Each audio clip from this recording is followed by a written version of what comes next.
Praise the Lord. We're rounding up the family meeting today. Yesterday was explosive. That's how we discovered that many of us did not prepare. We just jumped into the marriage. And we paid dearly. Thank God we didn't fail out, that God helped us. And the first day we're looking at how to look after your children, how to dangle between rank and responsibility, when to use rank, when to use responsibility. And today, since we have a combination of everybody, let's look at the things about transition, and then we get into interactive question and answer. You ask a question, we ask you, and then we ask one another. Why are we talking about transition? We're talking about transition because the culture in front of us is changing every second. In fact, we can't catch up. The more we try to catch up with the culture, the more the culture is changing. Yesterday, I mentioned that truth is not personal. You don't have your own personal truth. In fact, we seem to challenge truth to the point that we say now that truth is not subjective or objective, truth is personal. So whatever I determine is truth. That's what truth is. Spirituality is like a suit, custom made for me. God is whatever I define it to be.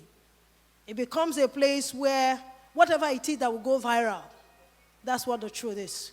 Whoever has a popular opinion, majority carries a vote. Who has the largest fan? If everybody is following you, it means that your opinion is the biggest. So in a time like that, we are in a transition. Life seems to be a big drama. Everybody is moving, and the movement could be from childhood to adulthood, or from single life to married life, or from married life, God forbid, for those of us who are young, God forbid 1 million times, to widowhood. And then even from marriage to being a mother. In fact, you don't even need to be married to be mother. I'm not talking about baby mama. I'm saying that you find out that you are nurturing a child. You might not even be the mother of the child. As I'm speaking now, an example is Sister Favor. Sister Favor is carrying a child, nurturing the child for the child to sleep. So every point in time, we are on transition. Sometimes the transition is that the person you're married is moving out of the house. It's part of transition.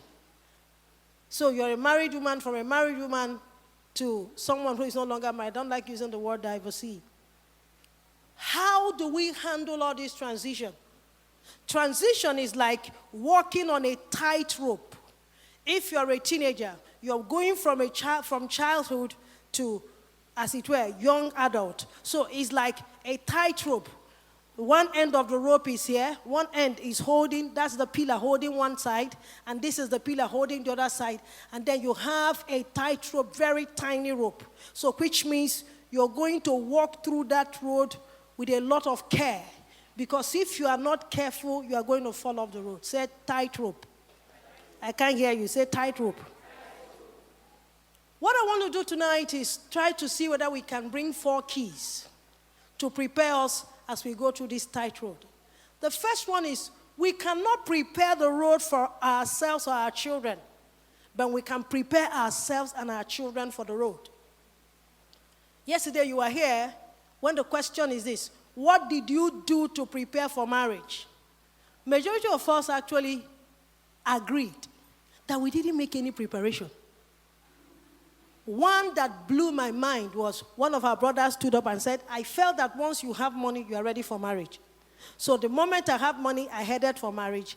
And now I am married, the money is not there as it used to be. That's when I discovered I'm not ready for marriage. And one of our sisters said, it is after I entered marriage 5 years after that I now began to discover that I wasn't ready for marriage.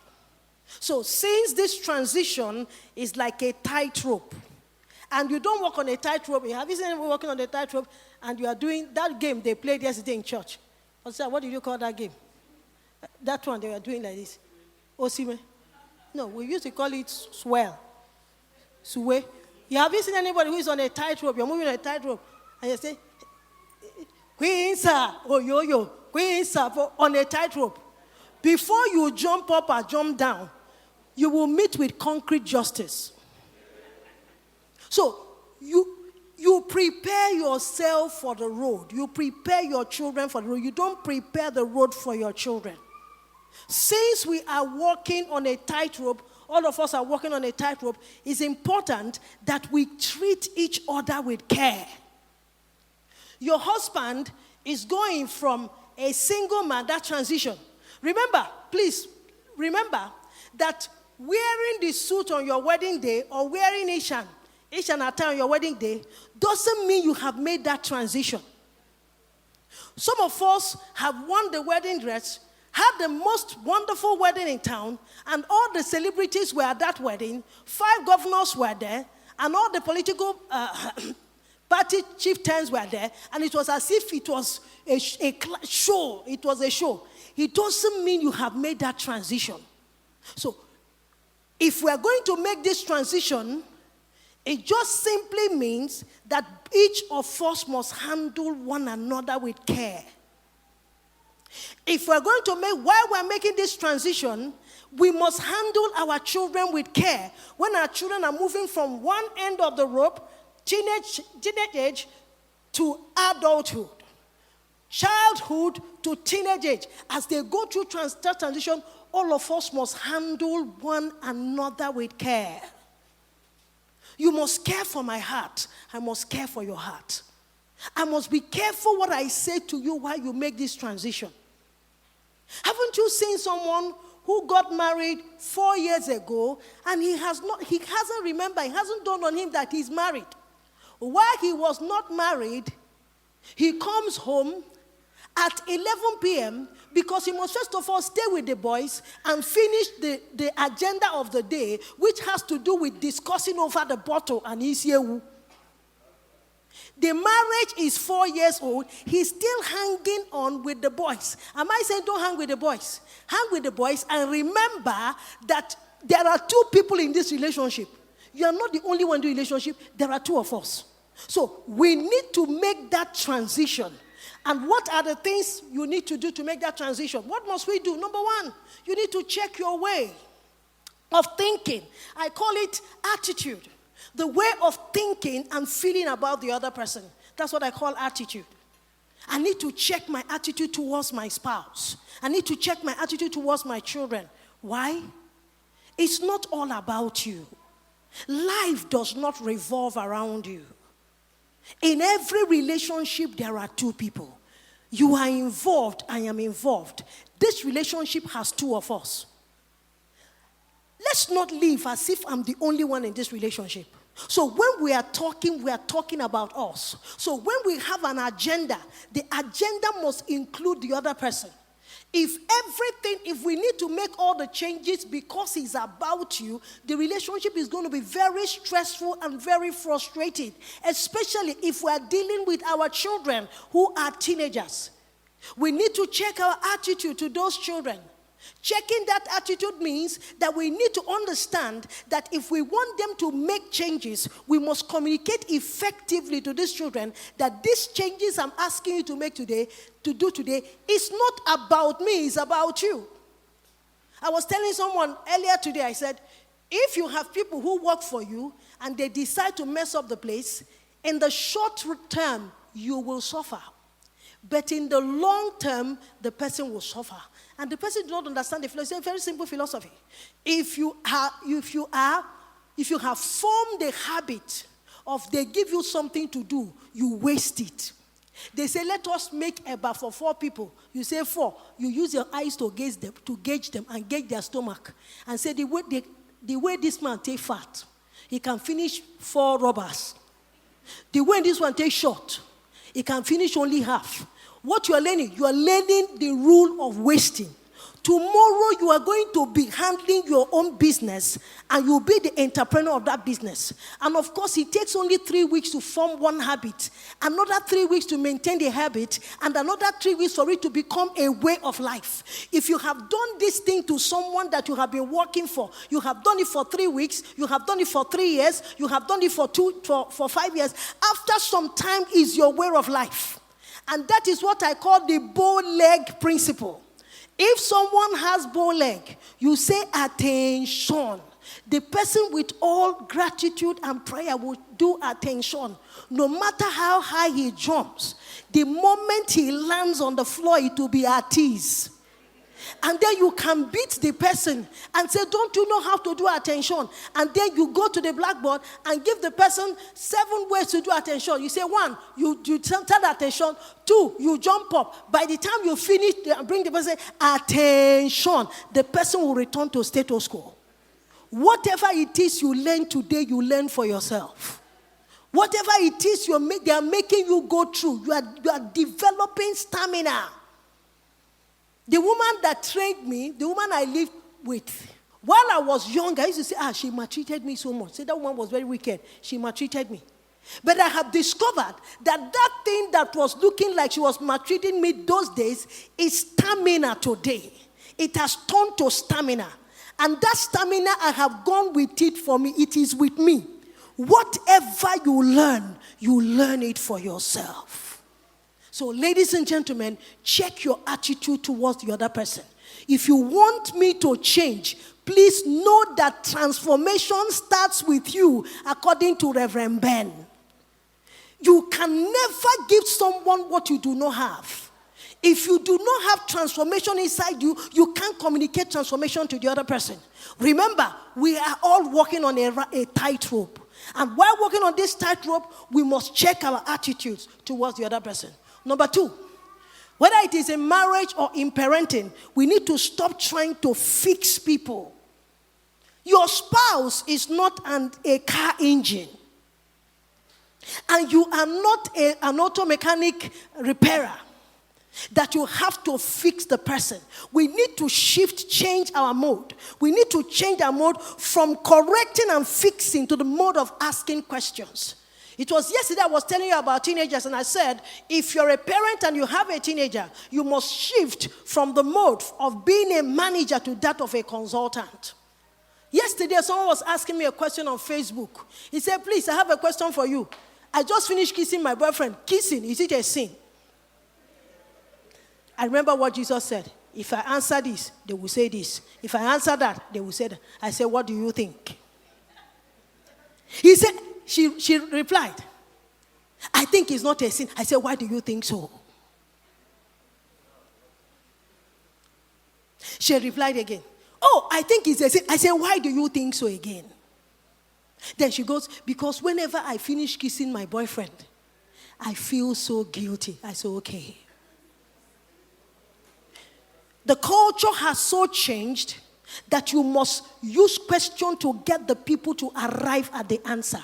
Sometimes the questions they are asking you, they know the answer by themselves.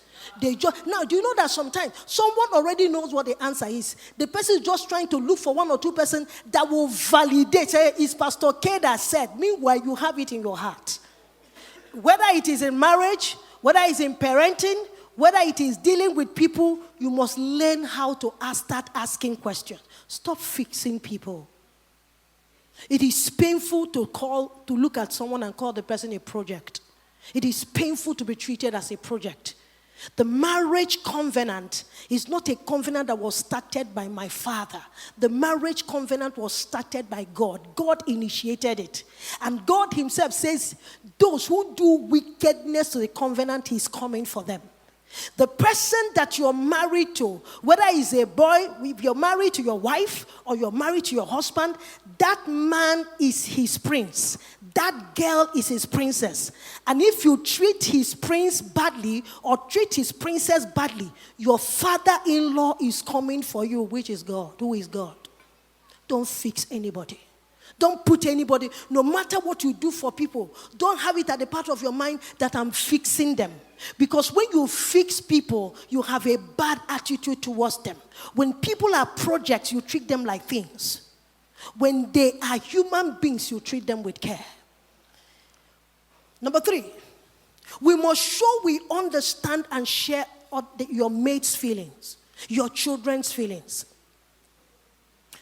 Whatever you want someone to do for yourself, put yourself in a position to do it for that person. Everybody you are in a relationship with, your children, your spouse, the people who work in your home, all of them have feelings. Do not do anything out of selfish ambition. There's nothing wrong with ambition. It is only problematic when it is self-centered. The Bible said in everything with lowliness of spirit, he said, view the other person as more important than you. That's what the Bible said.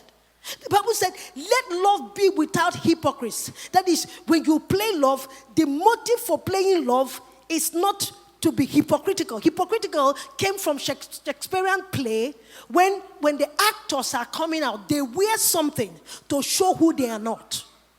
He said, hate what is evil and cling to that what is good.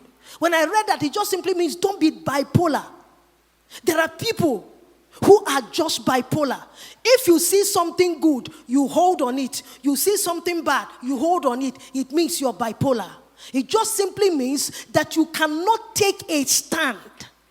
If you treat someone that you're supposed to be in a covenant with, you treat the person in such a way, you treat the person very badly, you are bipolar. The reason is this: there are other people that you're not in covenant with that you treat very well. I'm not talking about side chick. I'm not talking about that one. I'm not talking about front chick. There are people around that you treat well. A woman, if you treat your boss with a lot of respect and even kneel down to greet your boss, and then when it comes to your husband, you treat him shabbily, you are in trouble with God.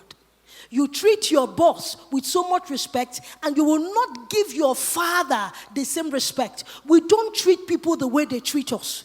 We are God's reflection on earth. Everybody around you will have feelings. The way you talk to people is important. What you call them is important. Someone has said to you, don't call me goat. I know that now goat means something good. Don't call me goat. I don't like it. Do you know, some of us specialize in being annoying. That thing that someone say, don't call me, that is what you'll be calling the person. He said, why do you call the person? He said, I like the way when you take the react when I call him the thing. Then you'll even tell someone, say, you go so react now. I go, so wait, I know what I can say. Goaty. The person has told you, don't call me goat.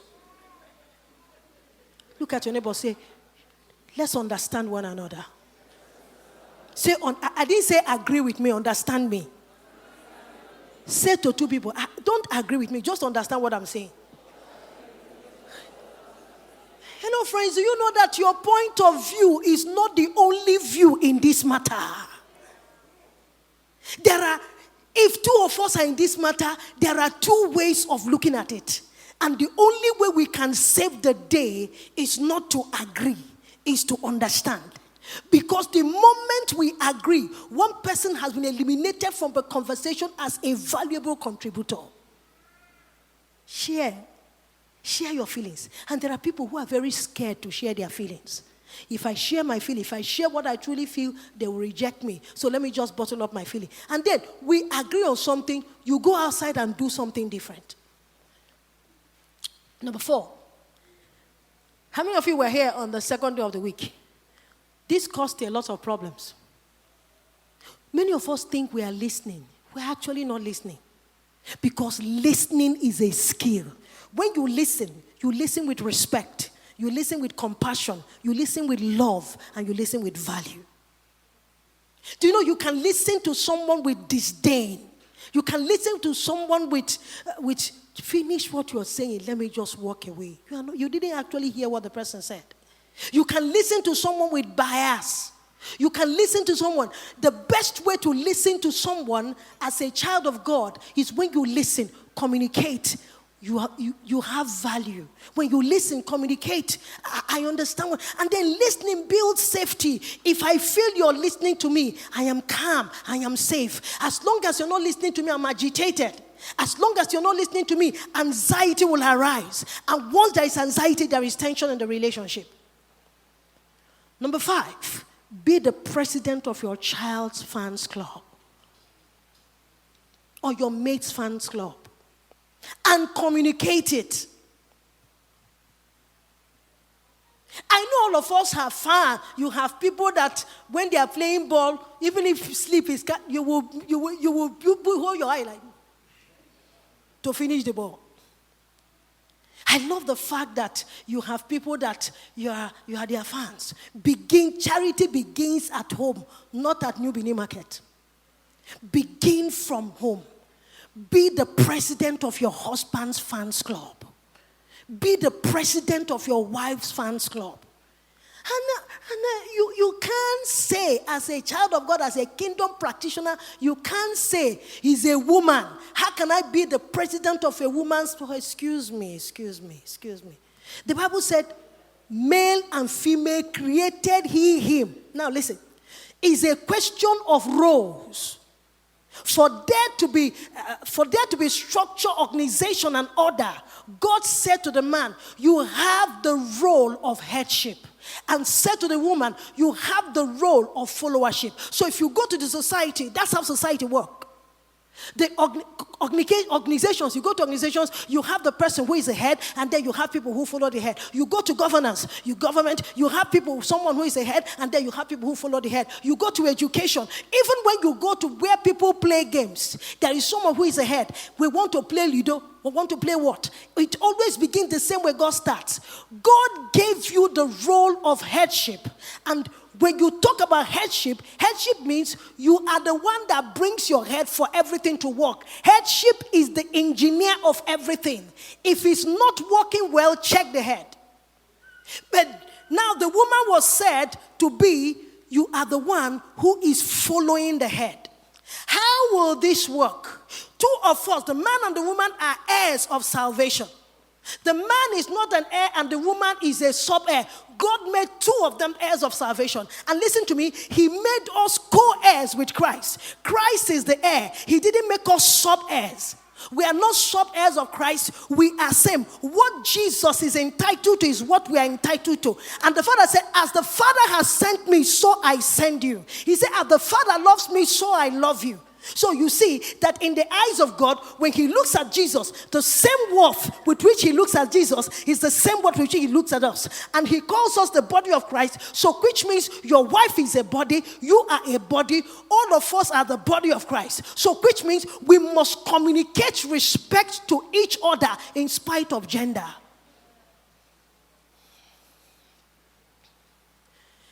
I'm not in any movement of any nature. I'm not in any movement of kill the man, no. I don't join anything. Anything they say, we are women, we are gathering together because the men are oppressing us. I don't join. I simply know that the woman is, when women gather together, is not to fight the agenda of men. When women gather together, it is for us to be partners of the heirs of salvation. What can we add in the other person's life? What can you add to my life? We must get it right. We are girls with swords. The reason why we're holding swords is not to turn around to kill the men.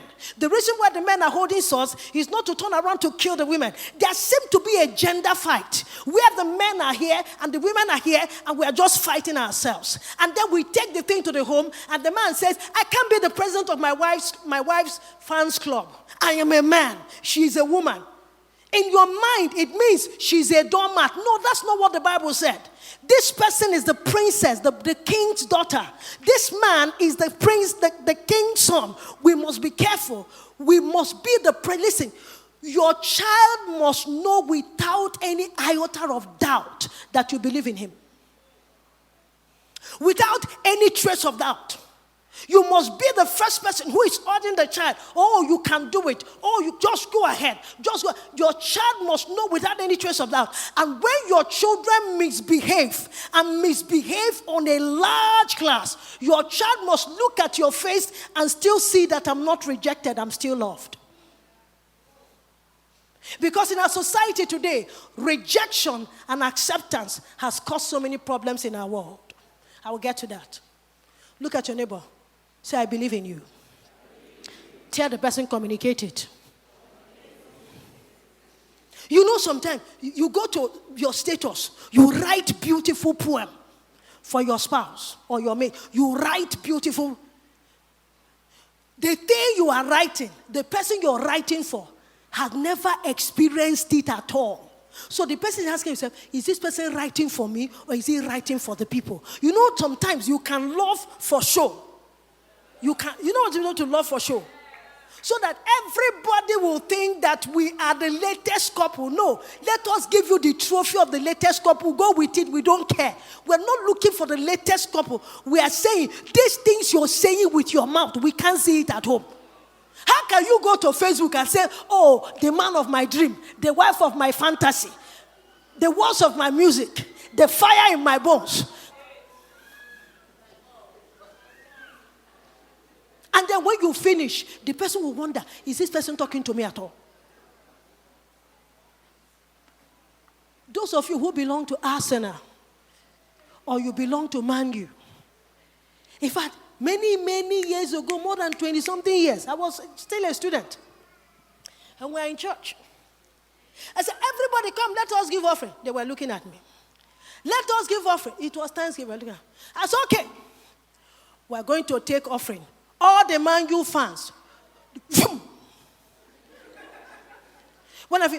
the Arsenal. Now, the Man U fans and the Arsenal fans were quarreling who will give more. You can see that if you have such value for those clubs, just take that same thing, transfer it to your children and your spouse, and you get it right. We're showing you how to walk carefully on the tightrope. Key number 2, provide a safe place. We work with orphans and vulnerable children every Thursday evening. Our team members go to wherever these children are, either at Airport Road or down at Obawa. You know what we do? We take them from harm's way and we bring them to a safe place. And we show them love, talk with them. Some of our team members will sit on the floor to communicate to these children that you have value. Our homes are supposed to be sanctuary of peace and safety.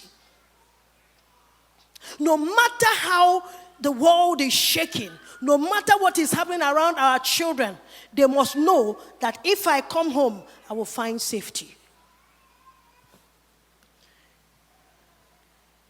Please, I want to beg you in the name of Jesus. We work with children. When we started doing the Orphans and Vulnerable Children program, we told ourselves in the first 1 year that the reason why children leave their parents and run to live on the streets was because of poverty. But when they began to research, we discovered that it wasn't poverty. It was more of where to belong. I will go there.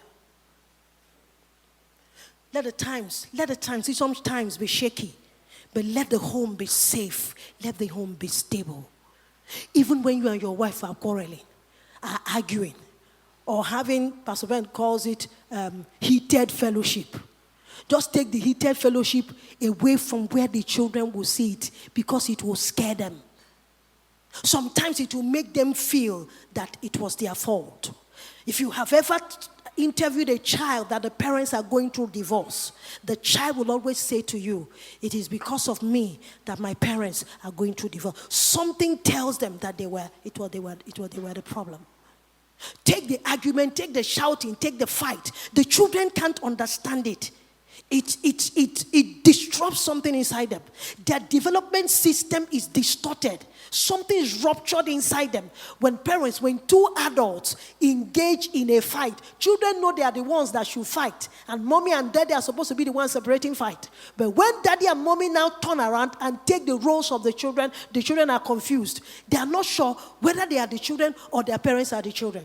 Your home is supposed to be a safe place. Respect your children. Respect what they stand for. Respect their future. And just take your argument away. So if you can't take it away, find a way to sort it out. But take it away from them. Some of us, you are still trying to survive from watching your parents fight. That thing that they did to you, don't do it to someone else. Are you still my friend? Every child needs to know there is someone in their life that provides the gentleness he or she craves for. And who is that person? Mama. There's something called maternal attachment. What is maternal attachment? Your mother is the one that provides the gentle acceptance that you crave for. It's mommy's job. It's in the Bible. But we prove to be gentle among you as a nursing mother, tender tenderly cares for her own children, having so fond an affection for you, we were well pleased to impart to you not only the gospel of God, but also our own lives, because you had become very dear to us. Every mom in the house, this is what we are supposed to do. If you look at the Bible, there's nowhere the Bible categorically said that the mother will do this, the father will do this, the mother will do this. But somehow we use our common sense to divide these jobs and say, this one mommy should do, this one daddy should do. But there are some things but the Bible said the mother should be gentle and nursing. What if the mother is broken and have never been exposed to gentleness? How will she communicate gentle tenderness? What you have never experienced, you can't give. It is a mother that is supposed to care for the child. It's a mother that's supposed to say, you are accepted, you are wanted here. So not only, you don't become a mother by default. There is something inside you that God put inside you, but you need to educate. You need to educate yourself to be a mom. It's already inside you, but you need to educate yourself. How do I educate myself? That's what we're doing. We're educating ourselves now. There are seminars, and that is the job of the Holy Spirit. If you read Romans chapter 12, from verse 9 to 21, the Bible he talked, then halfway through, he said, do this, do that. Everything he was saying was as if it was difficult. It has to do with human relationship. He said, let love be with